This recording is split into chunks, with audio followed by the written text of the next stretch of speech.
तो ये दुआएं अजीब व गरीब हैं। इंसान की ज़िंदगी में नामुमकिन को दुआ मुमकिन बना देती है। लेकिन मासूम फरमाते हैं सदका दे के दुआ मांगो, दुआ जल्दी कबूल होती है। और जब सदका आप दे रहे होते हैं ना, तो वो सदका जो पैसे की शक्ल में या किसी भी शक्ल में हो, वो आपसे कुछ कह के जाता है। सुनना चाहेंगे क्या कहता है?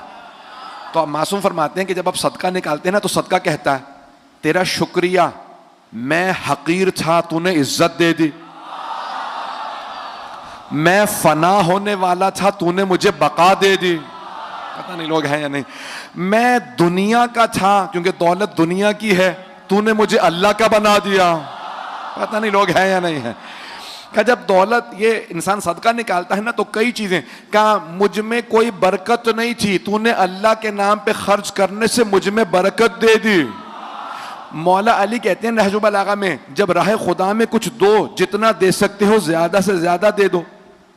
गला मेरा अजियत तो नहीं कर रहा आपको? आवाज समझ में आ रही है सबको? मौला कहते हैं ज्यादा से ज्यादा दे दो, राह खुदा में जब दो तो ज्यादा दे दो। का मौला क्यों? का क्योंकि तुम जिस किसी को भी दे रहे हो वो दुनिया में लिए फिर रहा है तुम्हारा, आखिरत में तुम्हें मिलेगा। मैं सोच रहा था मुझे वजाहत करनी पड़ेगी। भाई आप लोगों का हुस्न समात बहुत बुलंद है, तो मुझे कई शहरों से लोग कहते हैं मौलाना कई मरतबा हमें जुमला सोचना पड़ता है, कराची वाले जुमला मुकम्मल होने से पहले पहुंच जाते हैं। अब मैं एक जुमले इसकी थोड़ी सी वजाहत कर दूं।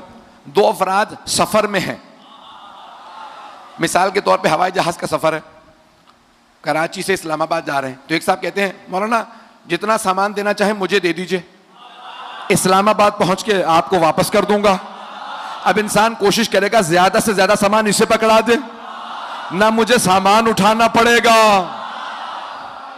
ना ये सारी जहमतें, इस्लामाबाद पहुंच के मुझे ही सामान मिल जाएगा। मौला फरमा रहे हैं जो राह खुदा में देते हो वो खत्म नहीं होता, तुम्हारा ही रहता है।